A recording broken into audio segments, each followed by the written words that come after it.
queria também apresentar os nossos sócios que estão aqui hoje conosco, começando pela Estela. Estela Zanata é nossa sócia também aqui em Campinas, trabalha comigo no dia a dia. A Estela, ela também é co-líder da nossa iniciativa do NOW, né, o KPMG Networking of Women. É um dos pilares do Comitê de Inclusão Universitária da firma, né? Ela tem uma atuação bastante forte na região também, ela apoia no dia a dia executivas e também fortalece o networking na região, né? Então a Estela tem uma participação bastante importante junto às executivas também da região. O Roberto Bordião está aqui ao centro, ele é nosso sócio-diretor na área de State and Local Tax, né? Na área de impostos indiretos. O Roberto fica em São Paulo, né? Na verdade, o escritório hoje, virtualmente, a gente não está localizado em lugar mais nenhum, né? A gente basicamente trabalha de casa, né? Mas, brincadeiras à parte, o Roberto atua de forma dedicada à área de impostos indiretos na firma, conhece bastante do setor também. E por fim, o Daniel Maia, não menos importante, mas o Daniel Maia, nosso sócio-diretor na área de Trade Customs, né? Nós chamamos a área aduaneira. O Maia também com bastante experiência nessa complexa operação aduaneira que a gente tem no Brasil, né, com diversos regimes, incentivos, né. Então, o Daniel também vai repassar os impactos que nós teremos com relação à implementação da CBS. Como vocês vêm acompanhando, né, a gente, por meio do projeto de lei, que é essa primeira etapa da fase da reforma tributária, né, ela basicamente unifica e substitui as antigas contribuições ao PIS e à COFINS, né, pela CBS, né, que é uma contribuição sobre operações com bens e serviços, né.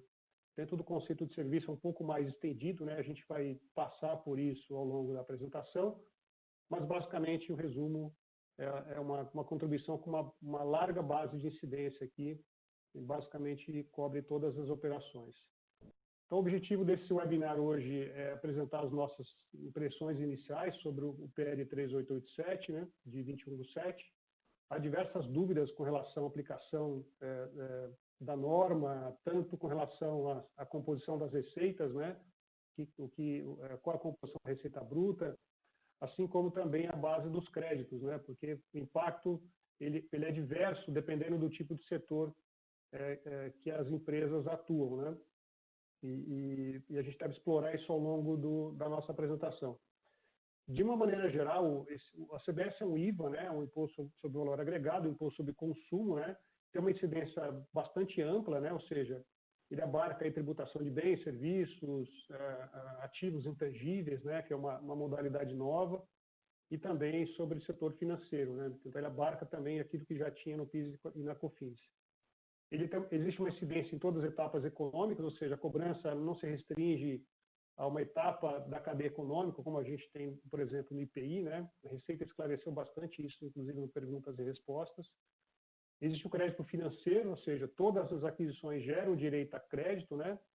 Inclusive na aquisição de bens produtivos. A monetização acontece também, ou seja, os créditos podem ser descontados e compensados, inclusive, com outros tributos. A exemplo do que nós já tínhamos com as operações de PIS/COFINS vinculados à isenção, alíquota zero, exportação, né?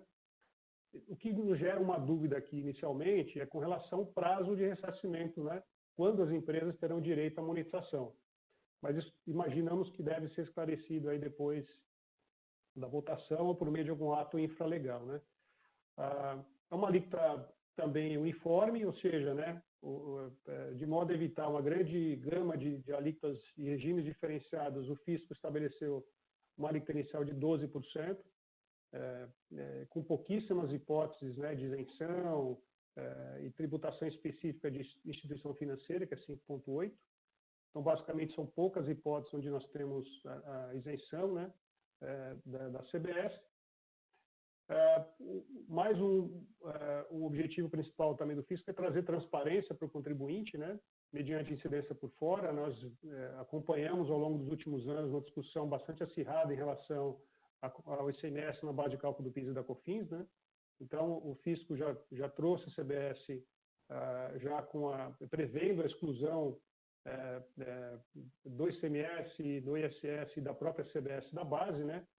Há discussões também com relação ao ST, mas a gente deve repassar isso depois. E especialmente uma simplificação dos regimes diferenciados por um único, né? Ou seja, ele acaba abarcando, inclusive, empresas que são optantes pelo lucro presumido, né? Onde tributava com base no regime cumulativo. Então, basicamente, ele consolida isso no único regime de tributação. E a gente vai passar também isso mais à frente. Eu vou passar um pouco da dinâmica também com vocês hoje, da apresentação, né, e da interação com vocês. Então, basicamente, nós dividimos esse painel em 3 módulos. O primeiro módulo vai tratar da reforma tributária e da CBS. O Bordião vai repassar todos esses itens com a gente deve ter uma interação também do grupo aqui. E eu peço também a interação de vocês ao longo das apresentações, tá? A segunda etapa, a gente vai contar com o Maia vai repassar com a gente os aspectos aduaneiros da CBS. E, por fim, a Estelinha, vamos fazer um par aqui, Estela, para a gente repassar um pouco dos impactos nos diversos setores aqui na região, né? Então, confirmando de novo aqui, né? Acho que é importante que vocês não deixem de enviar perguntas ao longo da apresentação, não esperem para enviar ao final, envie ao longo da apresentação, a gente vai procurar respondê-las ao longo da apresentação. Se preferirem, vocês podem se identificar com o nome, inclusive o nome da empresa. Se a gente não conseguir responder as perguntas em tempo hábil ao longo da apresentação, a gente depois entra em contato com vocês e bate um papo, né? Mais um item também com relação a esse webinar é que ele está sendo gravado, né? A gente depois deve disponibilizar essa gravação na página da KPMG e para vocês acessarem depois, quando vocês tiverem disponibilidade, no caso não consigam participar até o final. Eu vou passar então a palavra para o Bordião. O Bordião está com o comando aqui da apresentação. Ele vai começar a tratar da reforma tributária e da CBS. Tá bom, pessoal? Bom, obrigado. Obrigado, Cris, Maia, Estela, bom dia. Bom dia a todos. Bom, já temos a primeira pergunta, Cristiano.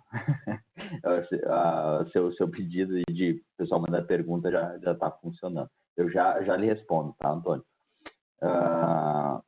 Bom, muito bom estar aqui com vocês. Espero que a gente tenha aí 1h30 bastante produtiva. Eu tenho participado de bastante discussões e webinars sobre a CBS. Em todos que eu participo, a gente descobre alguma coisa diferente. A gente descobre um ponto diferente ou algo que vai afetar algum setor, algum segmento diferente. Então, e isso a gente só consegue com a interação de todos, né? Então, espero que hoje a gente consiga também avançar mais um pouco no estudo dessa proposta de alteração aí da legislação tributária. Conto bastante, aí contamos, né, bastante com a participação de todos vocês que estão nos ouvindo, para ficar bastante interessante aqui essa 1h30 que nós vamos passar juntos. Então, vamos seguir aqui. Aqui é uma breve linha do tempo, né, como não podia faltar, que a gente mostra já há quantos anos a gente está discutindo reforma tributária. Talvez a gente nunca chegou num ponto tão avançado como nós estamos hoje. Se vai passar, não sabemos, né, Cris, Estela, Maia, não temos a mínima ideia. Fato é que parece que as coisas estão começando a todo mundo está começando a conversar no mesmo caminho para algo acontecer. Então, acho que devemos ter algumas alterações. Temos um caminho longo ainda pela frente, recém a apresentação do primeiro projeto de lei do governo está propondo alteração de somente uma pequena fração da nossa legislação tributária. É um projeto de lei, é uma proposta de alteração muito, muito, muito menor do que as 2 PECs que nós temos já um pouco mais adiantadas aí no Congresso, que é a PEC 110 e a PEC está no Senado, que é aquela PEC bastante ampla, que abarca inclusive o ICMS, e temos a PEC 45, que está na Câmara, que é aquela PEC que é de todos os tributos federais, soltar o ICMS de fora. O projeto de lei proposto pelo governo, ele é bem mais enxuto, ele trata somente do PIS e COFINS e suas PIS, COFINS, seu faturamento não cumulativo, e é o cumulativo, não cumulativo e importação. Então, são 6 diferentes tipos de PIS, COFINS, mas que na sua essência é quase tudo a mesma coisa. Mas o governo acredita que esse seja o melhor caminho para nós começar aí, de fato, uma reforma tributária. Eu não esqueci da sua pergunta, tá bom, Antônio? Não, eu vou responder. Tá? Essa reforma tributária segue alguns princípios. O governo tem defendido que ela busca trazer uma maior segurança jurídica, porque ela busca acabar com diversos tipos de discussão que nós temos hoje no PIS/COFINS não cumulativo, especialmente a parte de o que caracteriza insumos ou não. A gente teve um avanço bastante grande aí nos 2 últimos anos em relação a esse conceito de insumos, com aquela decisão do STJ sobre o conceito de especialidade e relevância. Mas ainda assim fica algumas dúvidas, há alguns argumentos prós e contras. Então, o governo agora busca eliminar qualquer tipo de discussão sobre esse conceito de insumos com essa nova reforma, com essa proposta aí de alteração da regra tributária. Simplificação e menos custos, isso também vem junto com o que a gente está falando. Transparência, porque a gente vai saber de fato quanto estão nos cobrando de imposto. Talvez esse aqui, na minha modesta opinião, seja o ponto mais importante de toda essa reforma tributária, porque hoje é uma dificuldade bastante grande de saber quanto que realmente a gente está pagando de imposto naquilo que a gente compra e naquilo que a gente consome. Com essa proposta de reforma tributária, isso vai estar bastante claro, vai estar ali na nota fiscal. A gente vai olhar e vai saber quanto a gente está pagando de imposto. Ele está tentando aqui se aproximar bastante dos IVAs que existem na Europa, na América do Norte, onde o consumidor sabe exatamente quanto de imposto sobre consumo ele está pagando sobre todo o produto que ele adquire. Manutenção da carga tributária global, como o Cristiano já antecipou, é uma alíquota flat de 12% para todo mundo. Antônio, respondendo a sua pergunta, não haverá mais PIS/COFINS cumulativo. Em princípio, nós vamos ter só a alíquota flat de 12% para todo mundo, exceto alguns setores que vão continuar no regime monofásico e financeiras, que nós vamos passar. Já a gente vai mostrar quais são esses setores, tá bom? Isso também busca acabar com os privilégios, onde não vai ter um setor que vai ter alíquota zero e o outro não, um vai ter isenção, o outro não.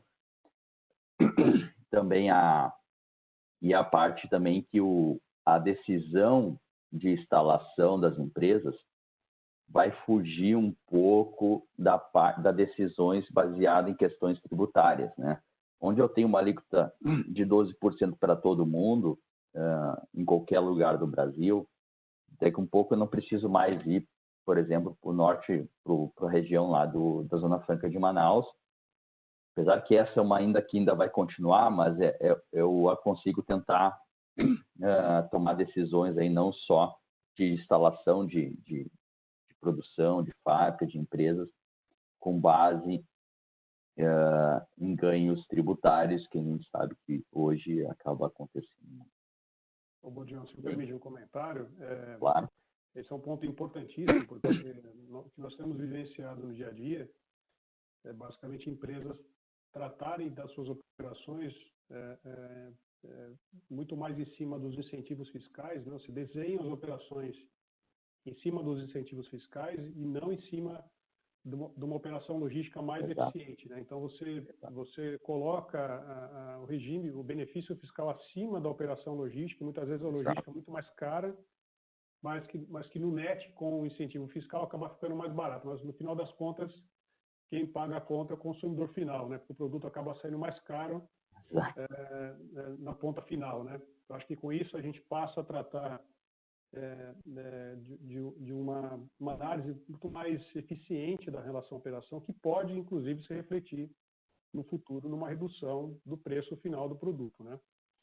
Se discute muito se a alíquota de 12 é correta ou não, se vai resultar no aumento de carga tributária ou não, né? Mas acho que ainda a gente está numa fase muito inicial, né? Para conseguir avaliar isso. Evidentemente que a Receita deve ter os dados mapeados, né, para chegar a essa conclusão da aplicação da alíquota de 12. Mas, de novo, né, acho que a preocupação maior sempre foi botar o benefício fiscal acima de tudo, né? Exato. E agora, com essa mudança, a gente desce para um patamar mais realista, né, em relação à logística das empresas, né? Sabe que eu já assisti uns 3 eventos onde algum representante do governo, a Vanessa ou algum outro secretário do governo participou, e eles defendem exatamente isso, Cris. Eles acreditam fielmente, mas assim, eles acreditam muito, de fato, eu não tenho opinião se isso aconteceu ou não, mas eles acreditam muito que vai reduzir o valor dos produtos. Todo mundo acha que vai aumentar, mas eles acreditam que vai reduzir, porque primeiro, por direção que você falou, então de logística, incentivos fiscais e tal, as empresas vão começar a tomar decisões não com base em questões tributárias, em ganhos tributários, e segundo, que eles acreditam muito em questão da transparência, né? No momento que a gente sabe quanto o vendedor está me cobrando por aquele produto e quanto que é de imposto, eu consigo tirar o imposto fora e eu vou saber exatamente quanto que está me cobrando por aquele produto, a gente vai ficar muito mais antenado, né? E a gente vai prestar muito mais atenção, mas isso aqui está caro, esse pacote de arroz não vale todos esses R$5 que estão me cobrando aqui. E isso vai fazer com que as empresas também reduzam um pouco o preço. Isso é o que o governo pensa, tá, gente? Não é o que eu penso, mas eu participei já de 3 eventos onde eles dizem exatamente esses 2 principais argumentos, né? Acho que, de novo, né, só talvez um comentário final, acho que a gente precisa olhar sobre a ótica de todos os impostos, né? Então, o PIS/COFINS, eu diria que é o primeiro movimento, né, para que isso venha acontecer no futuro, né? Mas a gente ainda tem o impacto aí, especialmente do ICMS nas operações, né, e dos incentivos fiscais concedidos pelos estados, né, como a grande base, né, para a tomada de decisão de uma planta instalada numa região A ou B, né. Então, eu diria que é uma combinação, né, esse é a primeira etapa, né, do processo da reforma, como você colocou aqui no item 1, mas é uma combinação, né, de todos os impostos que façam com que a gente instale a nossa empresa numa região com mais incentivo do que a outra, né? Bom, fazer um comentário, depois eu falo bom dia para todo mundo, mas não podia perder a chance. O desafio é que nós sabemos, né, várias indústrias, no final do dia, o resultado é incentivo fiscal, né? O resultado da empresa deriva do benefício fiscal. Acho que esse vai ser o maior desafio para esses 3 segmentos mais impactados. Com certeza, com certeza. Bom, então o governo resolveu dividir essas etapas da reforma em 4 grandes blocos. O primeiro é esse que nós estamos discutindo hoje, né, a unificação do PIS/COFINS e a criação da CBS. O segundo é o IPI, o governo tem um desejo, a equipe do Guedes tem um desejo muito, muito, muito forte de transformar o IPI no imposto seletivo e regulatório. Eles têm a intenção de tributar IPI somente no setor de bebidas doces e alcoólicas e cigarros, esse setor de tabaco, e não para os demais setores. Esse é o desejo bastante forte do governo, do pessoal que trabalha, da equipe econômica que trabalha no governo. Depois, eles querem fazer uma alteração da tributação do imposto sobre a renda, na linha que os Estados Unidos fez, que o México fez, que a Índia fez, né? Então, eles querem primeiro alterar um pouco as faixas de retenção do imposto de renda, aumentaram as faixas, mas por ato seguinte eles querem reduzir um pouco mais as deduções que a gente tem. Né? Lembrando que a ideia principal do governo, ou pelo menos a mensagem do governo é, né, não vamos aumentar impostos, mas também não vamos diminuir impostos. Então, tudo aquilo que o governo está dando de um lado, ele vai tirar do outro. Então, essa questão aqui da tributação sobre pessoa física é um exemplo clássico. Ele quer aumentar as faixas. Então, vai ter um volume maior de pessoas na faixa de isenção, de 7,5%, de 15%. Mas, por outro lado, ele vai diminuir as deduções. Né? Então, tudo aquilo que a gente gasta, deduz como educação e saúde, vai ter um limite lá. A educação já tem, mas vai ter um limite bem menor. Né? E também depois a parte da pessoa jurídica, que é reduzir a alíquota dos 34% para, eles dizem, algo em torno de 20%, né? Mas tributa dividendos no momento da distribuição. Okay? De novo, retirou de um lado, pesou um pouco do outro. E a última, que eu acho que é a que o Guedes mais defende e acredita, e talvez o Guedes queria ter começado por ela, mas acho que não teve força para começar, é a desoneração da folha de pagamento, mas, de novo, tirou de um lado, está colocando do outro, tributando as transações digitais, tá? Que é que eles dizem CPMF disfarçada, né? Então, essas aqui são as 4 grandes etapas da reforma tributária. Notem que não tem, infelizmente, né?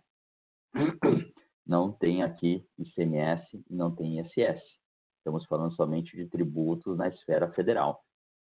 O governo não está entrando aqui na parte estadual e municipal. Essas duas estão naquela PEC que está no Senado, a PEC 110. Mas os argumentos são que o governo não acredita que hoje teria os votos necessários para passar uma reforma tão ampla quanto esta que está no Senado. Então, ele está preferindo ir por etapas, começando pela federal. E ele acredita muito que, passando essa federal e a gente tendo essa transparência e as empresas e a população sentindo todas as vantagens que nós vamos ter com uma simplificação, com uma transparência maior, uma diminuição da guerra tributária por questões, né, de benefícios, ele acredita que a reforma estadual aí do ICMS e ISS vai vir a reboque, porque os próprios contribuintes vão fazer força para isso passar e também ter essa equidade no âmbito estadual e municipal. Vamos ver, né, Estela? E acho que é tudo uma esperança aqui. O governo ele acredita que o rito vai ser esse, mas a gente sabe que às vezes na política nada é como se imagina, né? Eles falam também bastante que você aprovando agora a CBS, na hora de discutir a PEC agora, né, nessa discussão da PEC, vai ser um imposto, né, vai ser uma contribuição só e não duas, né, também vai facilitar. Eles também falam que agora trazendo essa discussão da CBS também, ela deu sim trouxe um novo fôlego para o mercado para discutir reforma tributária. Isso a gente não pode negar, né? A quantidade de lives e eventos que a gente está vendo discutindo sobre reforma tributária nunca antes, né? É verdade, é verdade. Eu acho que, até pegando o gancho aqui com a Estela e vocês, acho que é importante também, eu acho que vocês que trabalham na área, né, já estão fazendo aí as simulações do potencial impacto da CBS nos seus negócios, né? Eu acho que a gente está num momento, né, de transição e de apresentação das propostas do governo, PEC 45, a 110, né? E agora essa do governo, né? Para não perder aí o bonde, né? Da reforma proposta pela Câmara e pelo Senado, mas eu acho que a gente precisa se preparar para essa potencial mudança. Eu acho que o que a gente recomenda que vocês façam, começar a avaliar esse potencial impacto nos seus negócios, né? porque isso pode trazer um aumento de carga tributária, um benefício adicional, né? Então, a gente tem talvez um ganho com simplificação para algumas etapas, mas o que nos preocupa mais é com relação ao prazo de vigência, né? O Bordião deve repassar isso mais à frente, mas é um prazo relativamente curto para a gente efetuar as mudanças sistêmicas que a gente tem na empresa, né? Então, não dá para a gente virar a chave do dia para a noite, né? Mudar PIS/COFINS para CBS, com uma base de tributação diferente, com créditos diferentes, né? E nós sabemos que qualquer mudança sistêmica leva muito tempo para ser feita, né? E custa caro, inclusive, né? Então, a gente precisa prever esse impacto financeiro primeiro, né? Do aumento de carga tributária, eventualmente, ou redução, e também como se preparar para essa mudança sistêmica, né? Sem dúvida, Cris, sem dúvida. 9 a cada 10 empresas que eu converso já estão enlouquecidos fazendo esse cálculo para ver o quanto que vai impactar neles a alteração da CBS. Deixa eu só responder uma pergunta aqui do Eliseu. Ele pergunta, em relação a gente estava falando no slide anterior, se os dividendos passarão a ser tributados. É a ideia do governo, Eliseu. Não está nesta reforma, nesta proposta, não está no PL 3887, mas é uma das etapas da reforma tributária que o governo pretende reduzir a alíquota do imposto de renda da pessoa jurídica, eles dizem para algo em torno de 20%, mas taxar os dividendos no momento da sua distribuição. Tá? Então, é a ideia do governo. Okay? Eles dizem que no final não vai mudar, porque o ganho que a empresa vai ter na redução da pessoa jurídica vai ser equivalente ao quanto vai se pagar de IR-fonte no momento de distribuição do dividendo. Tá? Por que o governo quer fazer isso? Justamente para os acionistas só receberem dividendos quando realmente eles precisarem ou quererem para algo específico. A ideia principal do governo é que o lucro das empresas permaneça nas empresas para serem reinvestidos e a empresa ir cada vez crescendo mais e gerando mais emprego e renda. Ok? Rapidinho aqui para esse slide, o governo pediu o caráter de urgência constitucional nesse PL, e então ele deve trancar as deliberações do plenário da Câmara após o 45º dia do dia. Só que aqui tem um detalhe importante, gente. Pelo menos até ontem de manhã, quando consultei, o Rodrigo Maia, não tinha distribuído ainda esse PL. Não existia um relator sequer para esse PL. Não existe um relator para esse PL. Então, esse prazo não está contando ainda, tá? Ele vai começar a contar a partir dessa distribuição aí do Rodrigo Maia. Ele argumenta que está esperando a próxima apresentação da outra etapa e tal. Enfim, ele diz que vai distribuir, mas de fato hoje ainda não está contando esse prazo. Ok? E depois disso vai ter lá 5 sessões para apresentação de emendas e aí pode ser vai ser votado. Tem mais uma pergunta aqui do Mário Marinelli. Também haverá mudança do JCP. A ideia do governo é acabar com o JCP, tá, Mário? Até porque isso é uma figura que só existe no Brasil, né? Não existe em nenhum outro lugar do mundo. Então, a ideia em princípio, junto com a reforma ali do imposto de renda, onde tributa dividendos, também acabar com o JCP. Tá? É a intenção. O material ficar disponível após o evento, eu confesso que eu não sei, Márcia. Confesso que eu não sei. Eu sei que nós vamos ter ele gravado depois, né? Se eu não me engano, nós vamos ter ele gravado depois. Mas a gente vai descobrir aqui até o final do evento, a gente confirma, tá bom? Bom, aqui já foi dito, né? Então, são os diferentes tipos de PIS e COFINS que estão sendo abarcados aí na mudança proposta pelo governo. Okay? Hoje, nós temos o regime cumulativo e não cumulativo. O cumulativo paga 3,65 e não toma crédito. O não cumulativo é 9,25 e toma crédito daquele rol lá previsto na 10.637 e 10.833. Com a CBS, nós não teremos mais, né, o regime cumulativo. Aqui acho que a Estela vai falar um pouco depois, lá no final, os impactos que vai ter aqui, principalmente para o setor de serviço. E o não cumulativo é a alíquota flat de 12%, e a gente pode tomar crédito de tudo aquilo que a gente adquire e que venha, por consequente, tributado. Já temos a resposta, Márcia, o material vai ficar disponível, né, e vai ser enviado para todos vocês depois. As exceções, então, são as instituições financeiras, planos de saúde e seguradoras, que permanecerão com a alíquota de 5,8% e sem direito a crédito. Como é hoje, tá? Hoje a alíquota delas é um pouquinho menor, elas vai ter vai subir um pouquinho, mas é pela diferença do cálculo. E hoje o cálculo é por dentro, então permite uma alíquota menor, mas que no final ela é maior, né, se a gente comparar. Então, como o cálculo vai ser tudo por fora, então essa diferença de alíquota é somente por causa dessa mudança aí da forma de cálculo, entre por dentro e por fora.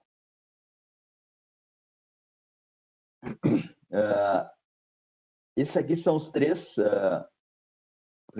três tipos de segmentos que permanecerão com algum tipo de crédito presumido em virtude das suas aquisições continuarem a serem isentas, tá? Então, a aquisição de produtos in natura vai ser 1,8%, a venda de produção da Zona Franca de Manaus e na área de livre comércio, 3%, e a subcontratação de transporte prestado por pessoa natural, 13,6%. Aqui, gente, só não sei se alguém já se deparou com essa dúvida, mas eu me deparei com ela ontem e fui investigar para saber se era uma dúvida minha e descobri que é de mais gente também. Se a gente lê um projeto de lei, na parte que fala desse crédito presumido de 3% da Zona Franca de Manaus e da área de livre comércio, lendo a redação, como está escrito, me parece que esse crédito presumido é para quem vende, não para quem compra. Mas se a gente pensar como é hoje, e na lógica do negócio, ele deveria ser para quem compra, não para quem vende. Então, quem está comprando, compra com isenção, porque está na Zona Franca de Manaus, e vai dar uma saída para fora da Zona Franca de Manaus, então poderia tomar esse crédito de 3%. Mas a redação está um pouquinho esquisita nesse artigo aqui, e eu já vi que, inclusive, tem até uma proposta de ajuste na redação desse artigo aqui, para deixar claro que esse crédito de 3% é para quem adquire produtos, que está na Zona Franca de Manaus e adquire produtos com isenção. Tá? Não sei se alguém se deparou com isso ou não, mas se for ler lá, acredito que vai se deparar com essa dúvida também.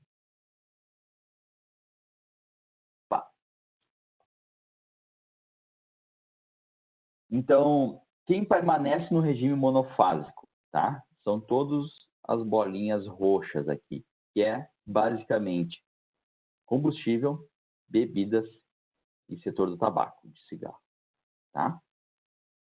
Todos os demais serão excluídos do regime monofásico e irão para a regra geral, que é 12% na saída e crédito amplo.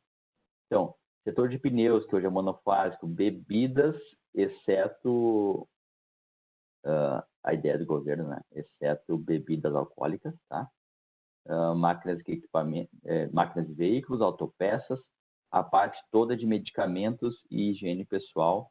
Então, passarão todos para o regime normal de tributação e vai permanecer no regime de monofásico o setor de combustível e álcool e tabaco. A gente tem alguns pontos aqui, tem alguns gargalos aqui que eu acredito que vai afetar bastante algumas empresas localizadas no interior de São Paulo, mas a gente já vai abordar isso um pouquinho mais para frente. Ali a Estela vai falar específico, a Estela e o Cris específico, do que a gente está vendo como possível dificuldades que vocês enfrentarão em virtude desta alteração aqui. Tá bom?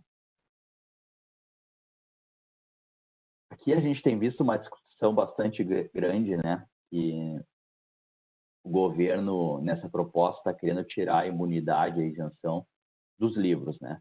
Então, vai permanecer todas as demais imunidades, isenções existentes que estão na Constituição Federal, por isso que não está havendo alteração aqui, porque todas essas imunidades de assistência social, de órgão de classe, de tempo, partido político, sindicatos, condomínio, todas essas estão na Constituição Federal.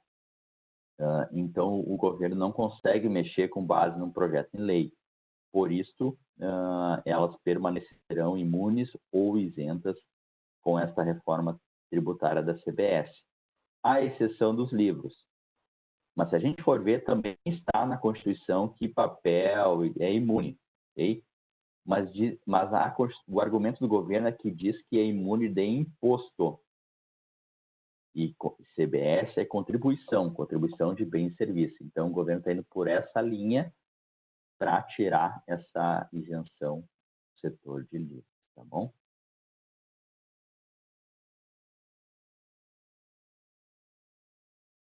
O Vanderlei perguntou se... Não, perdão, pode continuar. Não, pode falar. Só permite um comentário sobre a Zona Franca, né? A Zona Franca, na regra antiga, via de regra, as empresas instaladas na Zona Franca tributavam o PIS/COFINS a alíquota de 3,65, né? Uma alíquota reduzida, quando vendiam seus produtos para empresas tributadas pelo lucro real, né? Então, era bem complexa o controle, né? Porque você primeiro precisaria confirmar o regime de tributação do seu cliente para depois aplicar a alíquota, né? Que poderia variar de 3,65 até 7,3, né? E havia uma divergência entre a alíquota que você aplicava, né, 3,65, quanto a alíquota que o comprador apropriava o crédito de PIS/COFINS, lá como 5,6, né? Assumindo aí o 3,65 para quem está na Zona Franca, quem adquiria o produto tomava 5,6. Pelo que eu entendi do artigo 28 do PL, eu acho que continua, o objetivo é manter um certo benefício para a empresa ainda na Zona Franca, né? Assumindo que ela vai apropriar 25% de crédito presumido nessa venda, né? Sobre os 12, onde a alíquota efetiva, resumindo aqui, né? A alíquota efetiva da empresa na Zona Franca seria de 9%, né? O 12 menos os 25, né? Os 3. Mas o comprador tomaria 12, né? É mais ou menos o que nós tínhamos antes do 3,65 para o 5,6. Então, ele guarda uma certa proporção entre a alíquota aplicada para a empresa na Zona Franca versus a alíquota que o comprador tomaria, né? De benefício fiscal, né? Então, acho que lendo o 28 aqui, me parece de fato que aplicava a empresa que está instalada na Zona Franca, e não para o comprador. Mas o efeito final, ele me parece semelhante. Eu não fiz as contas do 3,65 e 5,6 e dos 9 para os 12, mas é uma proporção aí semelhante ao que nós tínhamos antes, tá? Legal. Obrigado. A dúvida do Vanderlei e do Valdinei, nós vamos abordar. A Estela e o Cris estão ansiosos para responder essa pergunta aí, eu vou ajudar também, mas já respondemos, tá bom, pessoal? É só porque essa dúvida de vocês está exatamente na parte que a Estela vai falar. A Estela e o Cris vão falar depois, tá bom? A gente tem visto bastante discussão, muita discussão também na questão da alteração proposta pela regra da CBS sobre a taxação ou a responsabilidade solidária das plataformas digitais. Então, hoje, com a proposta, eles querem colocar a responsabilidade de recolhimento para as plataformas digitais. A plataforma digital domiciliada no exterior vai ter que fazer um cadastro aqui no Brasil e vai ser responsável solidário pelo recolhimento da CBS, caso o importador não recolha. Então, aqui, a gente tem esse setor aqui, não fui eu que participei, foi uma colega minha que participou de uma discussão com empresas desse segmento. Eles disseram que, se passar, fica totalmente inviável o modo de operar deles se continuar assim. Imagina, essa alteração aqui, a Receita parece que quis criar uma espécie de substituição tributária para essas empresas, mas não criou ao mesmo tempo. Quer dizer, criou só para aqueles casos onde o importador não fizer recolhimento. Então, essas plataformas, essas empresas de marketplace, eles vão ter que controlar cliente por cliente, portador por portador, um por um, para saber, esse recolheu, esse não recolheu. Esse recolheu, eu não preciso pagar. Se esse não recolheu, eu tenho que pagar. E aí, para esse que não recolheu, eu tenho que pagar, eu pago sobre qual base? Porque o meu FII não é o valor total da venda do cara. Meu FII é, sei lá, é 5%, é 10%. Então, eu vou pagar sobre o meu FII, eu vou pagar sobre os 100%. Então, ficou meio confuso aqui, né? E principalmente saber como que as empresas desse segmento vão controlar isso, se passar desta forma. Vai ter que ser, aqui me parece um aumento da burocracia interna para as empresas desse setor muito alto, muito elevado. Ok?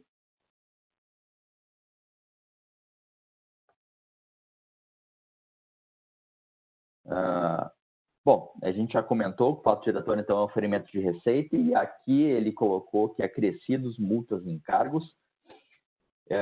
Ele quis trazer aqui no projeto da CBS o conceito de receita bruta que existe no Decreto-Lei 1598, de 77.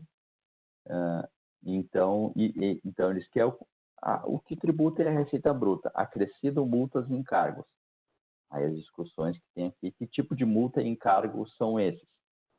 Se a gente acompanhar as discussões, e se eu não me engano, essa está até no perguntas e respostas que o Ministério da Fazenda lançou, aquelas multas e encargos pagos em virtude de atraso, né? Então, o cliente atrasou o pagamento lá da fatura do boleto, e quando pagou em atraso, então ele foi penalizado com multa e encargo. Esses hoje eram tributados à Receita Financeira lá, né? Aos 5, né? E agora passaram a ser tributados no topo lá, né? Junto com uma receita bruta a 12%. Também está vindo uma discussão bastante grande, porque vai haver uma majoração aqui de tributação muito, muito alto, né? Permanece a suspensão sobre a receita de exportação e incide sobre a importação de bens e serviços. O Maia já vai falar sobre isso. Serão excluídos, então, da base de cálculo o ICMS, o ISS e a própria CBS e o desconto condicional, ou seja, o cálculo é de fato por fora e não por dentro, tá? Tem gente discutido bastante por que no projeto de lei, se a gente for olhar lá, não diz que está excluído o IPI e o ICMS-ST. Se a gente for olhar lá, não diz que está excluído o IPI e o ICMS-ST. Mas é porque o governo está remetendo ao conceito de receita bruta, que está no decreto 1598 de 77. E o IPI e o ICMS-ST nunca compuseram o conceito de receita bruta, tá? Então, por isso que a Receita entende que não precisa ter um inciso ali que diz que se exclui o IPI e o ICMS-ST, porque quando eu estou remetendo àquele conceito lá, já se entende que não teria a inclusão desses dois tributos. Mas tem uma discussão aqui, principalmente por ser a parte de distribuidora, mas a gente já vai abordar, tá bom? Na importação é o valor aduaneiro, né?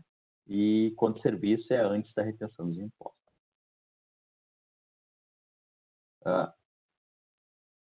Então, hoje, a gente vai poder tomar crédito sobre tudo aquilo que a gente adquire e que venha com a CBS destacado, através de um documento idôneo, e não é permitido nenhum tipo de atualização sobre esse crédito apropriado.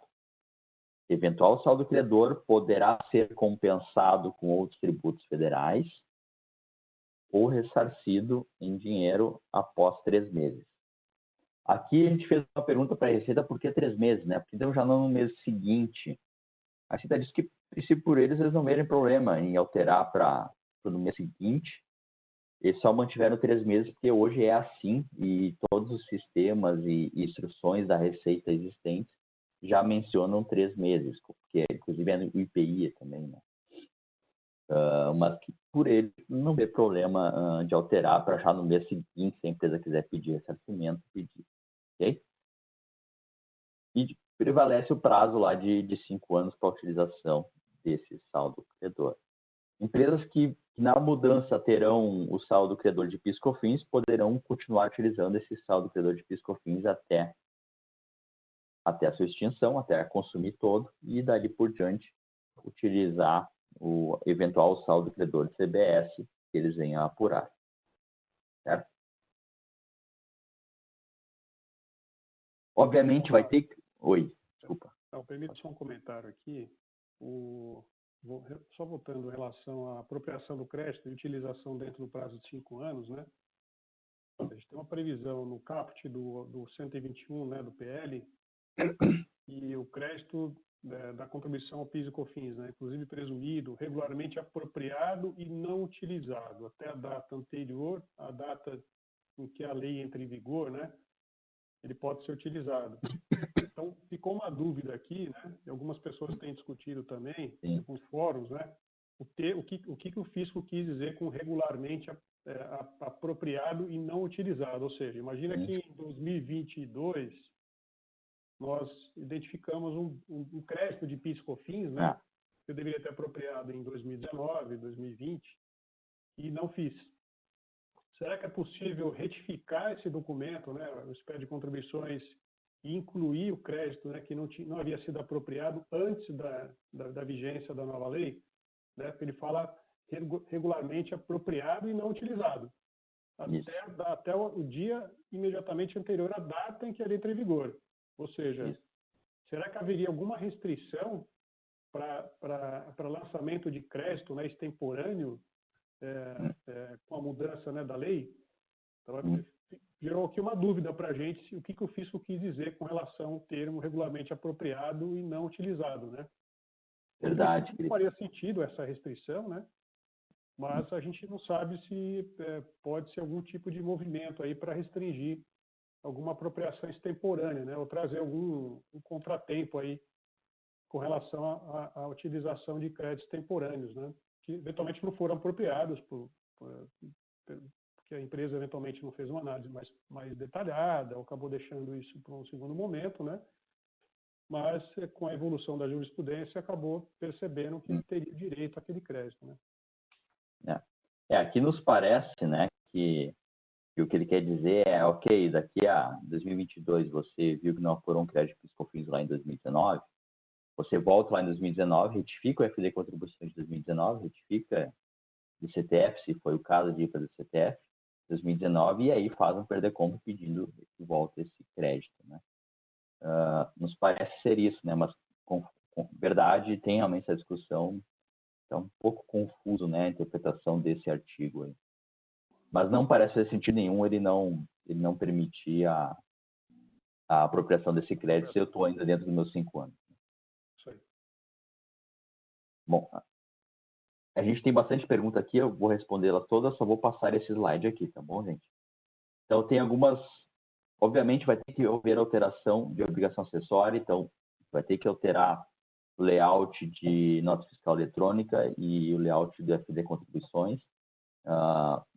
Então, a gente... E os sistemas vão ter que se adaptar a tudo isso, ok?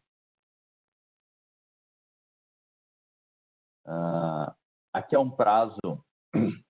Então, o projeto hoje estabelece que em 6 meses entra em vigor, após aprovado. Então, ele também estabelece que toda evolução de venda que entrar após a entrada em vigor do CBS, enfim, toma o crédito que foi destacado no momento da venda, né, que seja os 9,25 do PIS/COFINS. A gente já falou da utilização dos créditos acumulados de PIS/COFINS. E, respondendo já uma pergunta aqui do Wilson, o aproveitamento de crédito ativo mobilizado, ele vai continuar, mas para aqueles que vinham sendo apropriados via depreciação ou amortização antes da vigência da CBS, eles vão continuar sendo apropriados a 9,25, não passa a ser a 12, ok? Vai para 9,25. Continua sendo 9,25 até a sua extinção, mas permanece o direito ao crédito, mas a 9,25.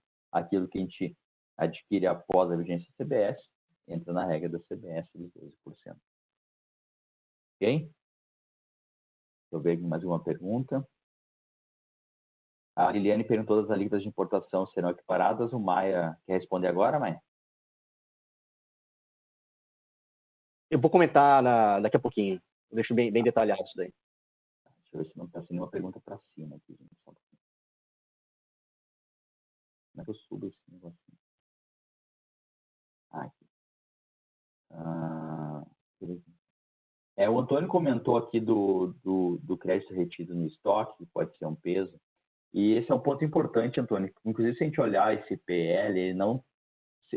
quem é um pouquinho mais antigo aqui, como eu, a Estela não pegou esse tempo, ela ainda era uma criança, mas o Maia, o Cris, a gente pegou esse tempo da alteração do cumulativo para o não cumulativo lá, da 10.637 e 833. Então, você não, Cris? A gente lembra que quando teve essa alteração, a gente nos permitia um crédito de estoque sobre abertura. Vocês lembram disso?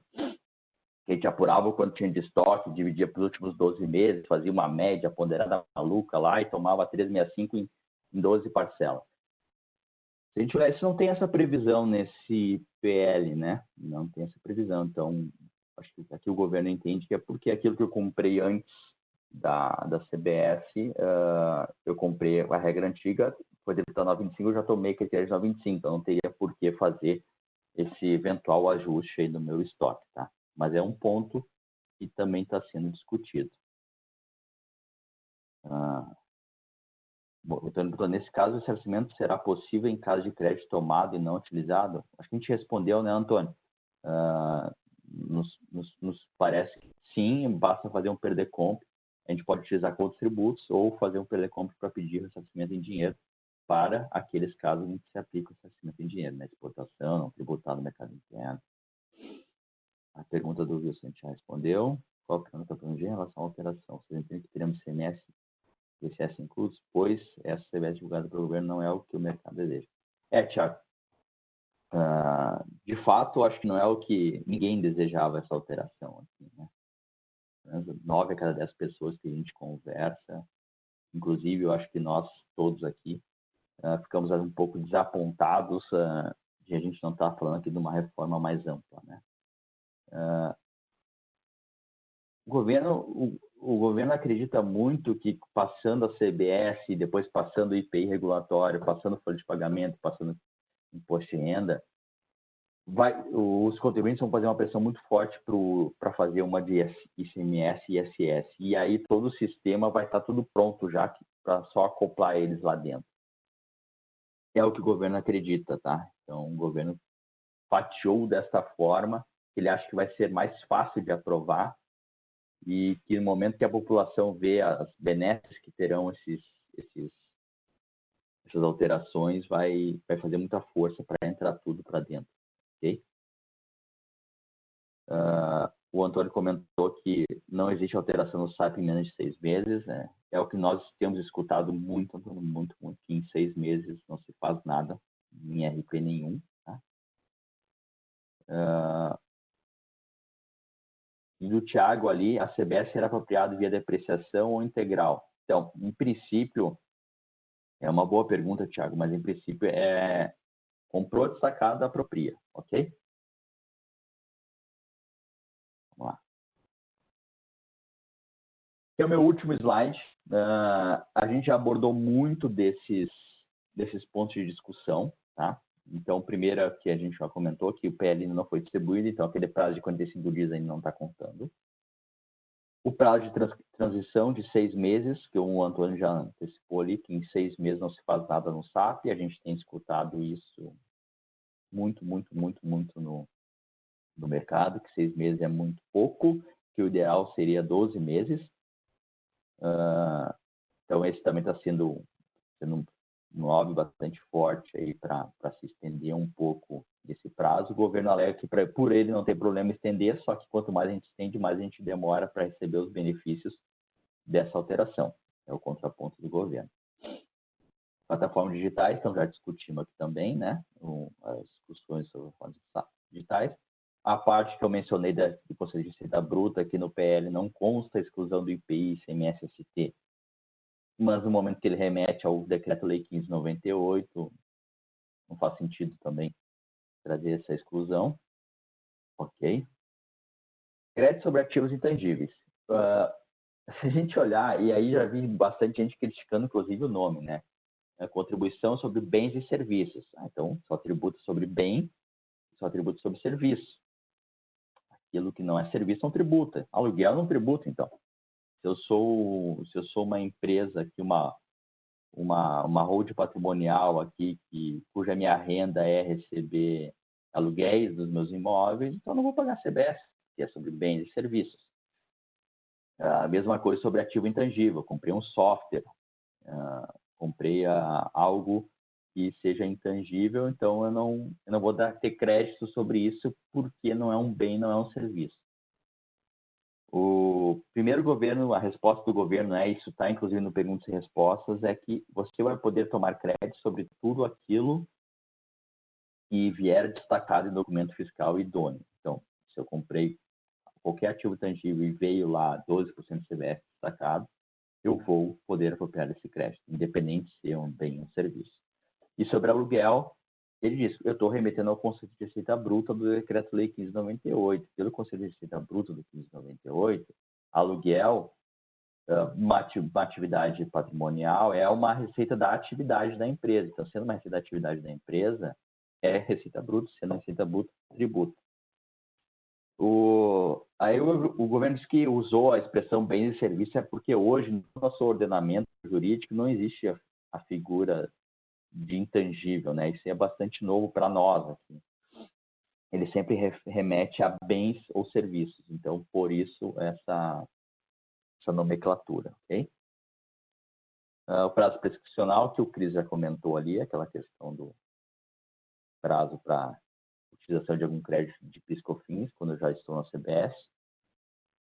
A ausência de prazo para ressarcimento, isso aqui também nos eventos que eu vi com o governo, bateram muito, muito, muito forte, onde a população disse, se eu quero um IVA moderno, eu tenho que ter previsão para ressarcir.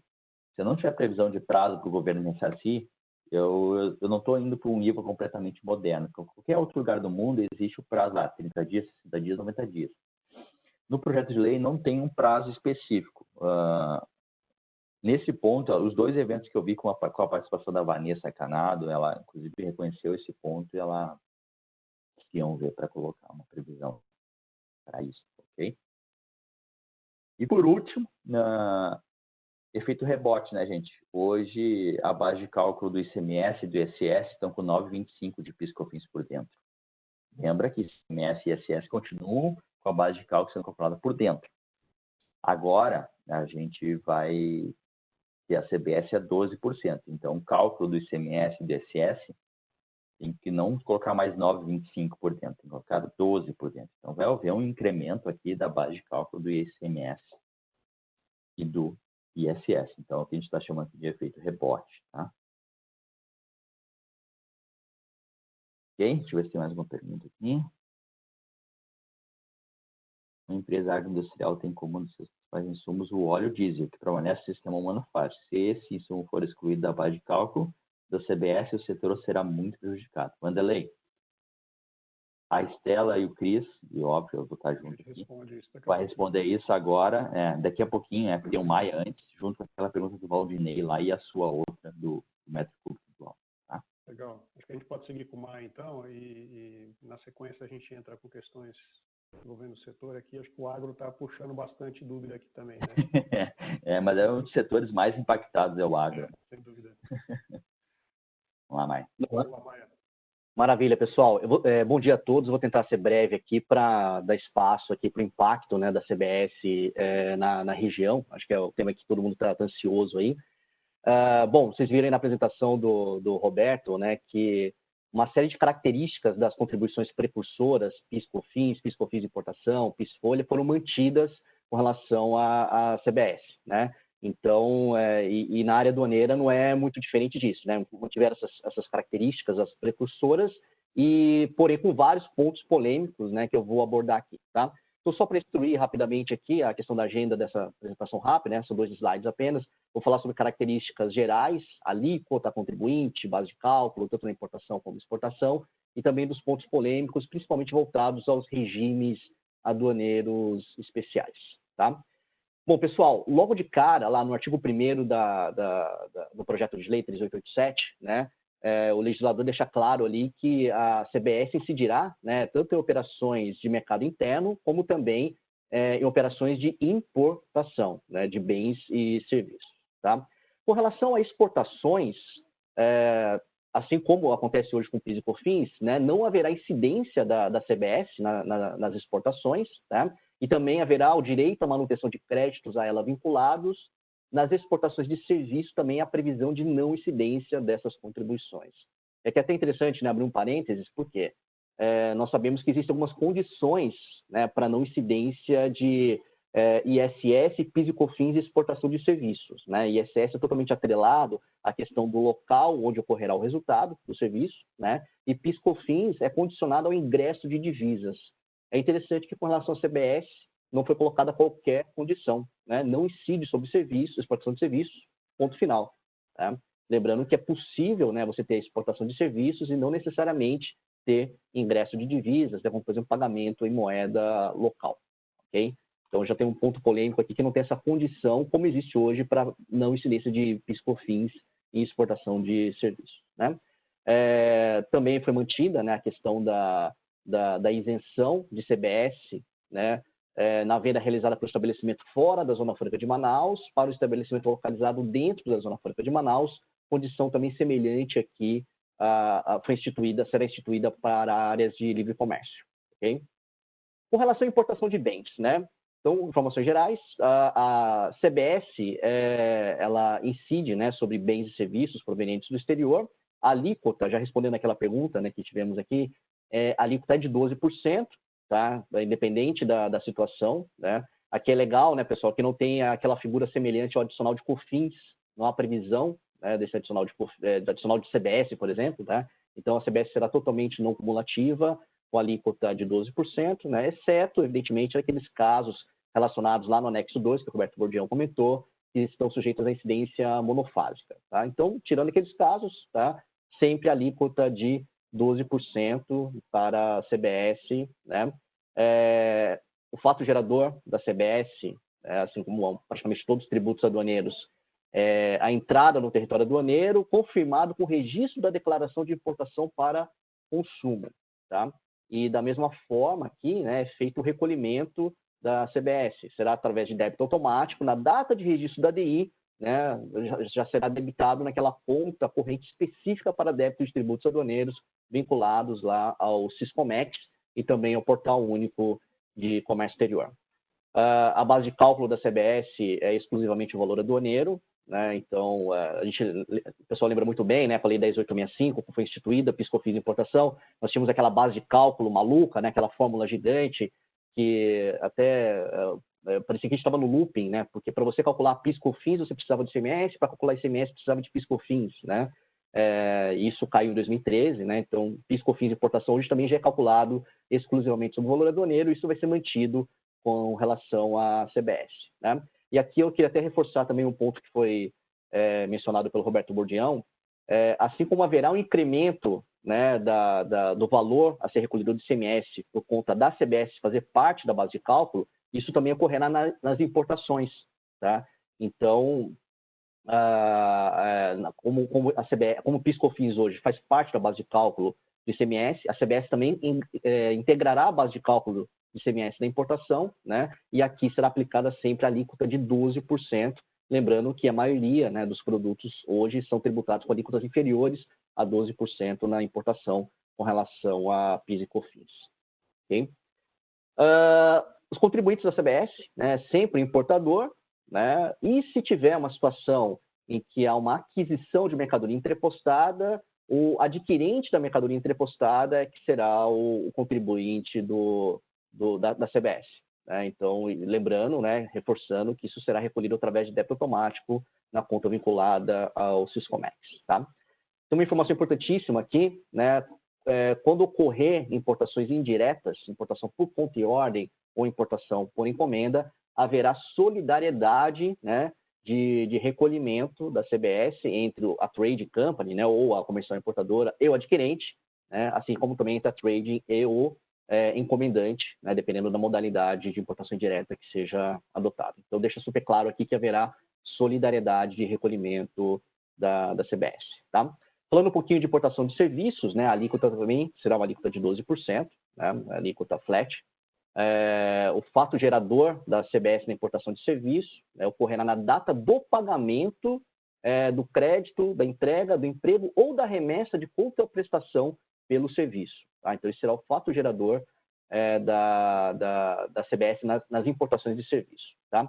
E é interessante, né, que ele deixa claro aqui que no conceito de serviço, né, também foi incluída a questão dos bens intangíveis. Né? Então, não se limita apenas ao serviço. Dentro desse conceito, também a gente tem que ampliar aqui para os bens intangíveis. Tá? Na importação de serviço, o contribuinte da CBS é o tomador, né, ou adquirente, tá? E a base de cálculo é sempre o valor pago, creditado, entregue, empregado ou remetido como contraprestação de serviço antes da retenção de tributos. Né? Então, está super claro aqui como funcionará a importação de serviços para fins de CBS. Né?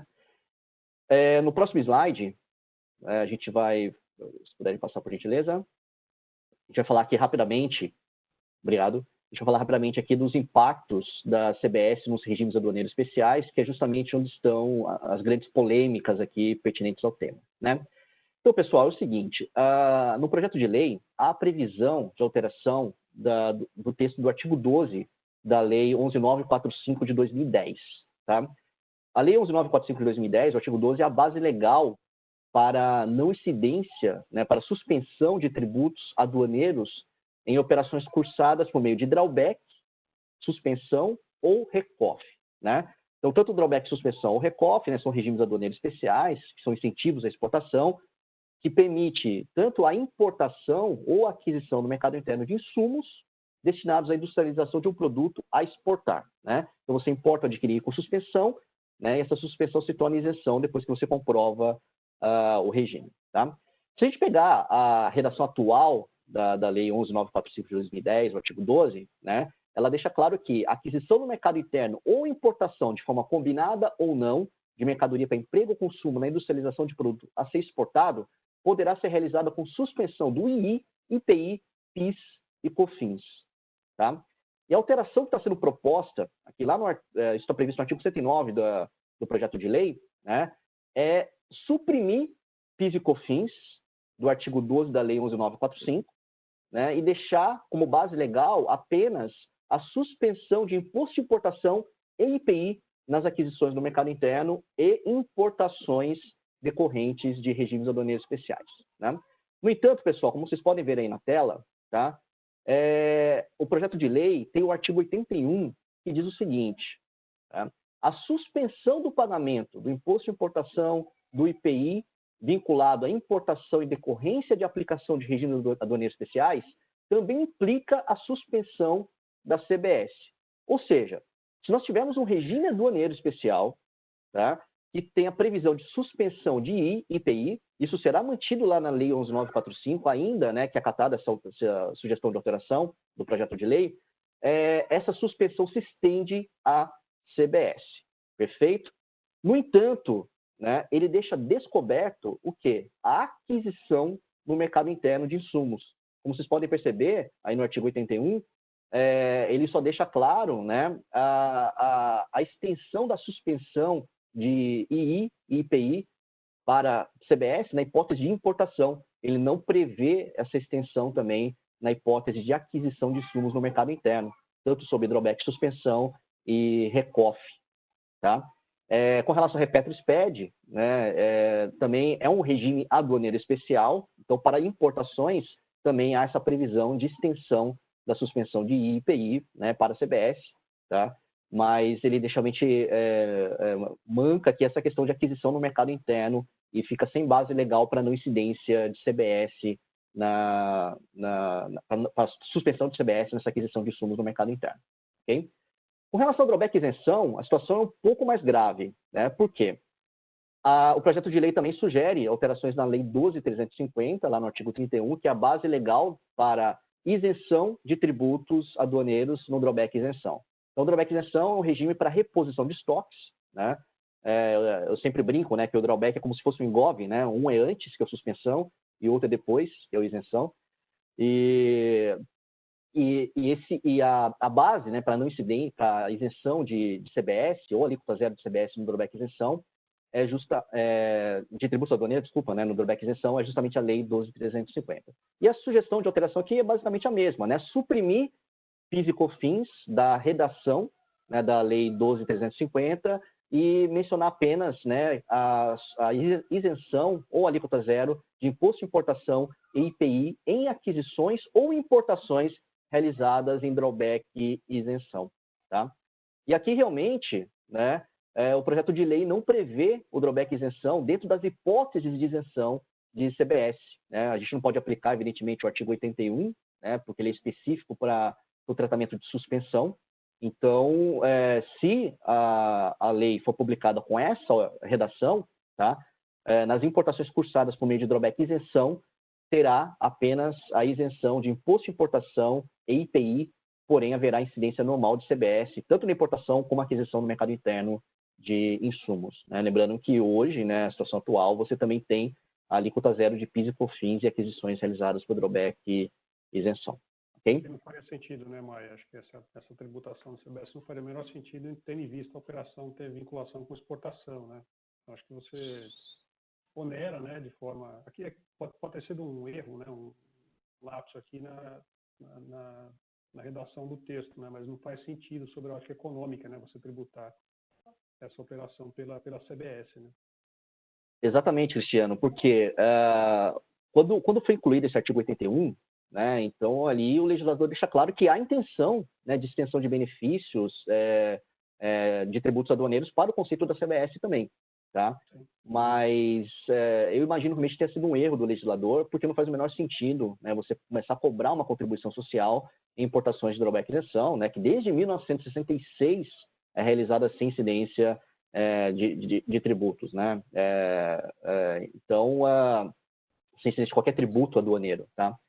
Então, não faz muito sentido realmente, né? E o que é importante deixar claro é que esse texto, com certeza, vai passar por diversas alterações, né? Então, há uma série de ações estruturadas aí sendo adotadas por entidades de classe, inclusive estou participando de uma delas, exclusiva aqui para assuntos relacionados aos impactos aduaneiros, né?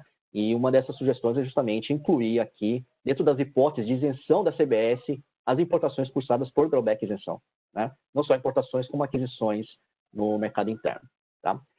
Uma situação também bem clara aqui, né, é com relação aos regimes que não são regimes aduaneiros, né, que é o caso de REID, Reporto, REPES, e também eu vou incluir o RECAP aqui, tá? Esses regimes são regimes de tributação diferenciada, né? Não são regimes aduaneiros especiais. Então, a gente não pode aplicar o que está previsto lá no artigo 81, né? Aquele específico do drawback e suspensão que vocês estão vendo aí na tela, que deixa claro, né, que são situações vinculadas a regimes aduaneiros. Então, REID, Reporto, REPES não são regimes aduaneiros, tá? E aí, qual que é a situação de cada um deles, né? Com relação ao REID, né, simplesmente, né, esse regime ele será revogado, tá? O REID, né, para deixar tudo na mesma tela aqui, é o regime especial de incentivo para o desenvolvimento de infraestrutura, né?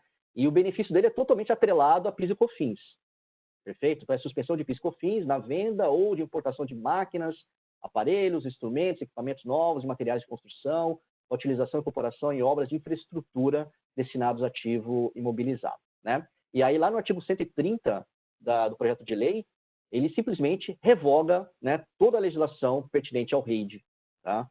Que é a lei 11.488, né? Então, ele revoga o capítulo 1 e 2 dessa lei, que são temas relacionados ao REID. Tá? Então, aqui, realmente, o REID ele vai sair de cena, né, caso a legislação, a redação original seja mantida. Tá? Com relação ao reporto, né, o reporto é o regime tributário, prestativo, modernização e ampliação de estrutura portuária.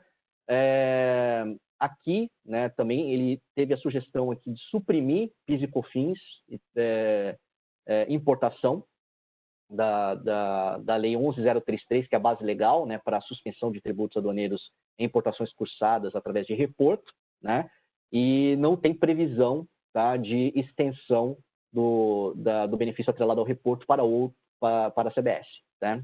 Então, aqui, realmente, a CBS teria incidência normal no reporto, né? REPES também é situação muito parecida, né? Ele também tira a previsão aqui de suspensão de PIS e COFINS de importação, e o projeto de lei não prevê suspensão de CBS em importações cursadas através de REPES, que é aquele regime especial de tributação para a plataforma de exportação e de serviço de tecnologia da informação. Perfeito? E aí, né, o RECAP também totalmente revogado, né, o projeto de lei ele sugere a revogação do capítulo 2 da Lei 11.196, que trata do RECAP, então o RECAP também sairia de cena. E por fim, né, eu fico bem chateado com essa informação aqui, que é um regime que eu gosto bastante, o Reintegra, vocês podem ver aí na tela, né? Então, o artigo 130, ele pede para revogar, tá, toda a seção 6 do capítulo 1 da Lei 13.043 de 2014. Essa Lei 13.043 de 2014 foi a lei que reinstituiu o Reintegra no nosso ordenamento jurídico, tá? Então, se essa reinstituição vai ser revogada, o Reintegra também, se for mantida a redação original, também sairá de cena, tá? Ele deixa de existir. Isso aqui é um benefício bem interessante, ainda que esteja com a alíquota reduzida a 0,1% da receita de exportação, né? A gente vem trabalhando aqui, né, Cris, e o Roberto Bordião e a Ristela também sabem disso, com algumas teses, né, para a gente ampliar, né, potencializar a alíquota do Reintegra. Em alguns casos, a gente consegue potencializar até mais 2 pontos percentuais, né, de acordo com o resíduo tributário que a empresa tem no produto exportado, tá? Mas aí, né, com esse projeto de lei, se aprovado, o Reintegra também sairia de cena, tá? Aí, só para fechar, passando a bola aqui para o Cristiano e para a Estela, né, só reforçando, tá, que ações estruturadas estão sendo adotadas justamente para evitar esses impactos grandes aqui que, né, a incidência de CBS teria nesses regimes aduaneiros especiais. A gente está acompanhando de perto.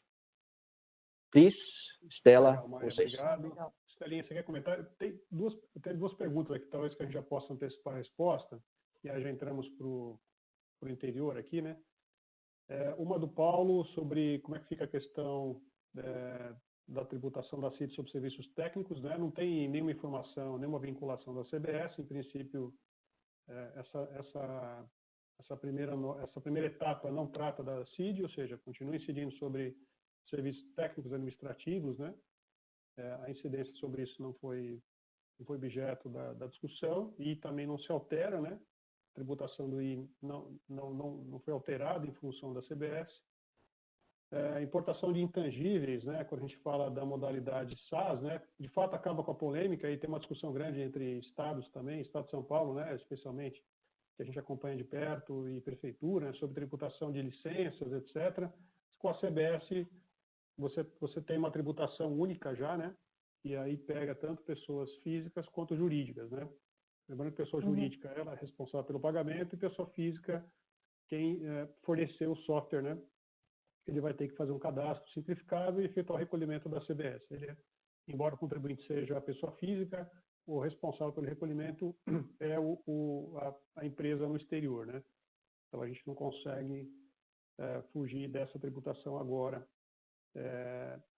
Mas é claro que não há ainda mudança na norma do ICMS nem do ISS, né? Então talvez a gente tenha uma tributação aí por hora dos 3 entes federativos, né? Então, federal, estadual e municipal ainda, né? Até que a gente tenha uma solução de um tributo único, né? Um IBS, por exemplo. Estelinha? Oi. Vamos lá? Posso falar? Aqui eu respondo as dúvidas do Marcomini aqui, que eu vi já sobre a região. Eu acho que tem... Posso comentar rapidamente só da dúvida do Marcomini? Manda lá. Acho que o Marcomini comenta sobre a tributação do metro cúbico de etanol, né? Houve alteração no valor, né? A tributação do metro cúbico é 241 sobre reais sobre o metro cúbico, né? Eu acho que por hora não há possibilidade de ajuste desse valor, né? Eu acho que o que se discute em relação a etanol é que o ICMS integrava, né, a base de cálculo, o valor, né, por metro cúbico cobrado no etanol. Então, não sei se haverá alguma mudança, né, de preço por conta da exclusão do ICMS também desse preço, né? Mas é uma discussão talvez que o setor deva levar, né? Eu imagino que vocês estão discutindo isso, né? Mas eu não vejo, por hora, nenhuma mudança em relação a esse valor, né?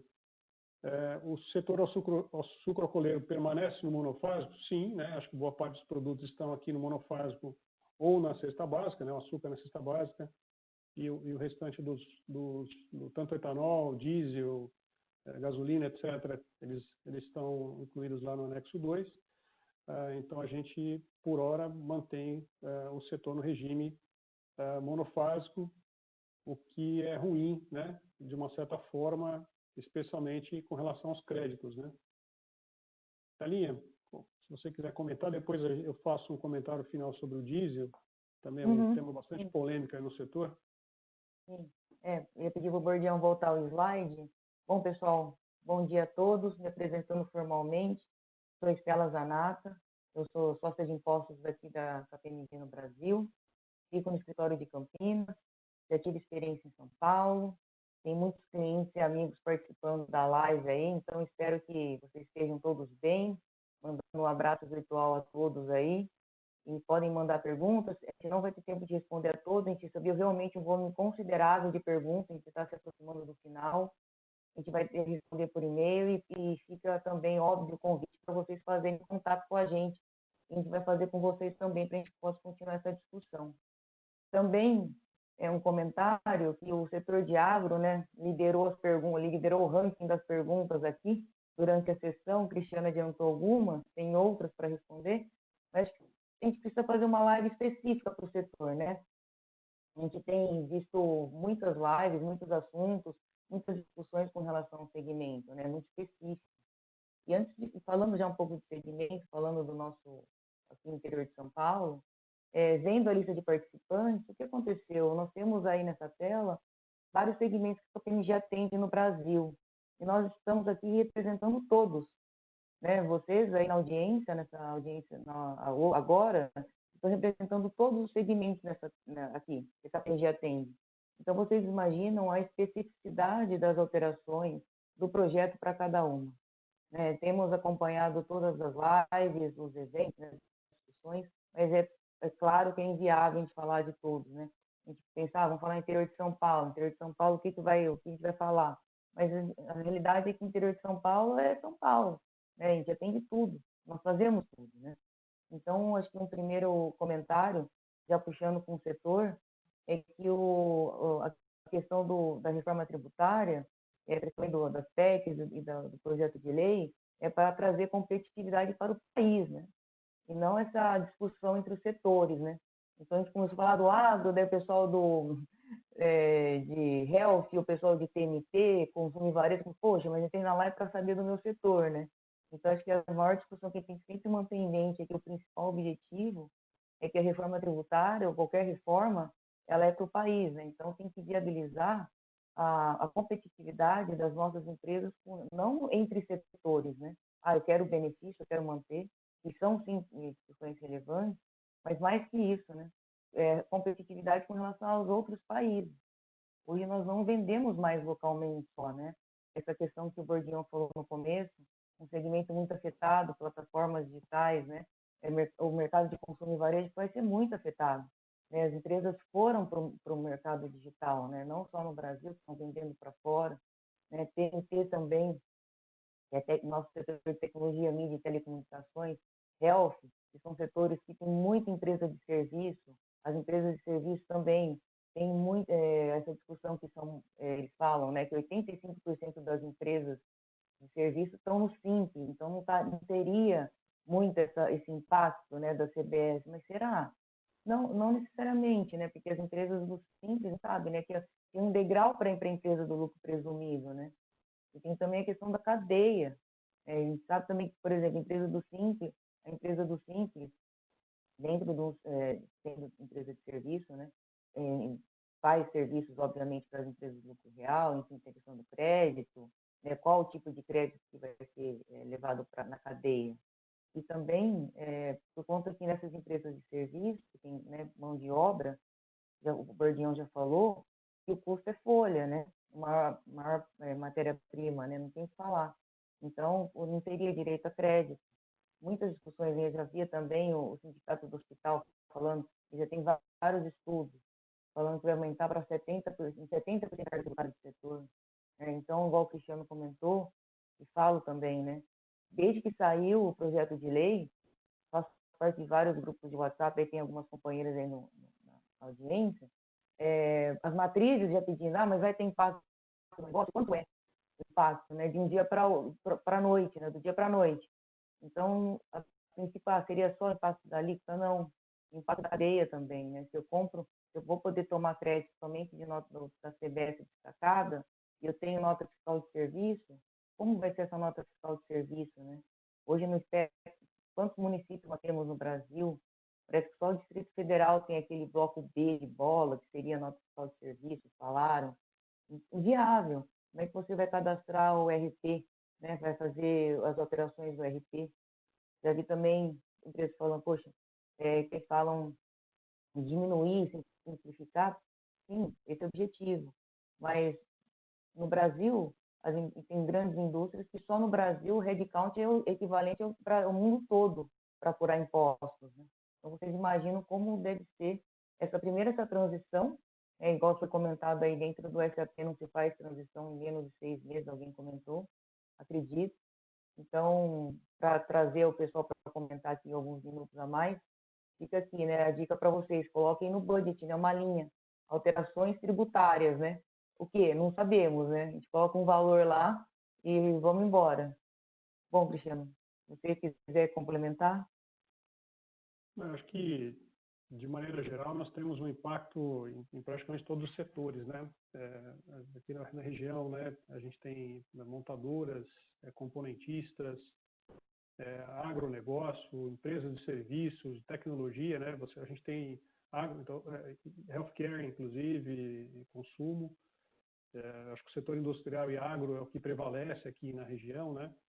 A gente tem um impacto geral em todas, empresas, autopeças que estavam no regime monofásico também passam a não estar mais, as empresas de consumo.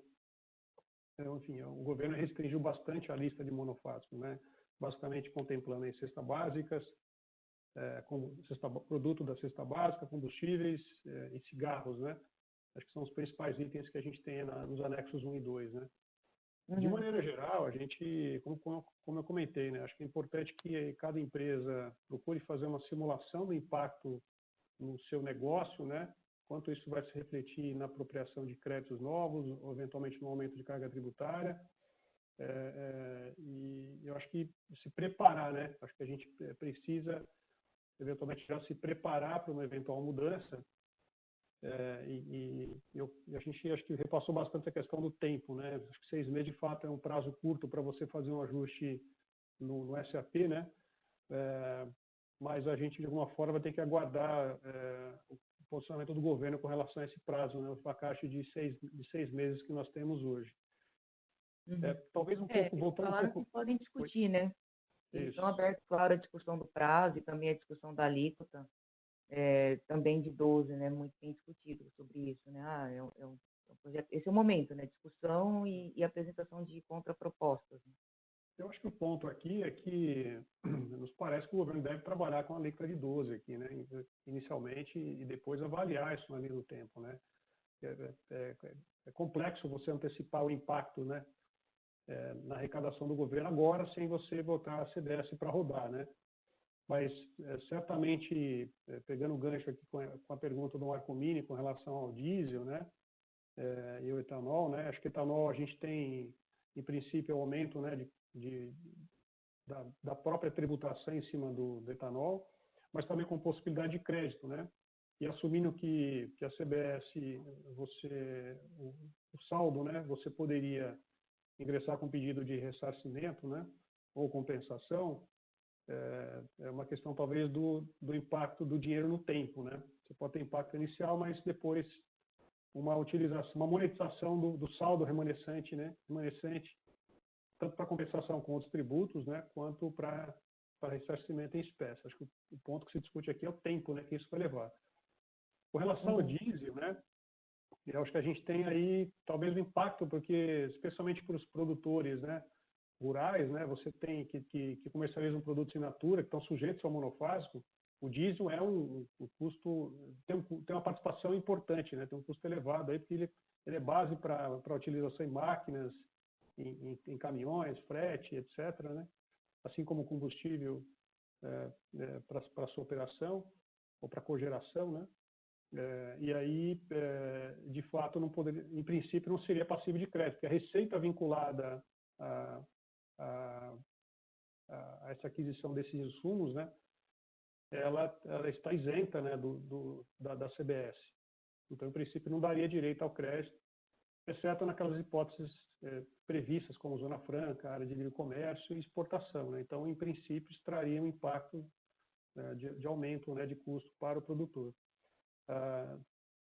E no caso do etanol, né, tem essa discussão também com relação à eventual inclusão do ICMS na base, né? O valor antigo, em princípio, era composto com o ICMS na base, né? E em princípio, não houve mudança do valor, né?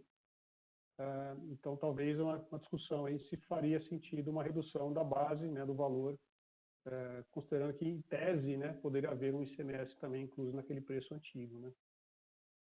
Talvez um pouco mais para a gente finalizar aqui, acho que a gente está extrapolando, passando um pouquinho já do tempo. Tem várias perguntas aqui, a gente vai ter que restringir talvez algumas. Mas eu fiz uma... Gordião. Oi? Gordião, desculpa, Cristiano. Coloca no próximo slide com os nossos nomes e cartões. Daí o pessoal já pode, enquanto a gente está fazendo os comentários finais aqui, colocar a tela direto o telefone direto na tela e pegar nossos cartões, tem o nosso contato para você continuar a conversa. Tá, aqui já. Acho que voltando à questão do produtor rural, né, acho que a gente tem de fato um impacto aí em relação à CBS, né, porque ela veda a apropriação de crédito relacionada a bens cuja receita não esteja sujeita ou seja isenta da CBS, né. Então, as despesas que usualmente eram apropriados créditos sobre máquinas e equipamentos agrícolas, né, especialmente relacionados às lavouras, despesa com manutenção, energia elétrica, aluguéis, armazenagem, né, especialmente aí o setor de grãos, né. Então, em princípio, não seria possível lá com a vedação do artigo 11, né, do PL. Então, essa restrição também, imagino que seja aplicável a adubos, fertilizantes, né. Então, assumindo que a receita ela está enquadrada no monofásico, né. A gente teria uma restrição, em princípio, com relação aos créditos, né? Isso vale também para o açúcar, né? Que a gente é o mesmo princípio, açúcar e outros produtos da cesta básica, né? Como leite, óleo, margarina, queijos, massas alimentícias, né? Em princípio, haveria a mesma restrição para apropriação de créditos, né? Não dá para a gente antecipar o impacto disso, né? Imagino que vocês estejam já prevendo e analisando isso, mas eu também imagino que o setor esteja tomando nota disso para uma discussão eventualmente de emendas aí com relação ao PL, né?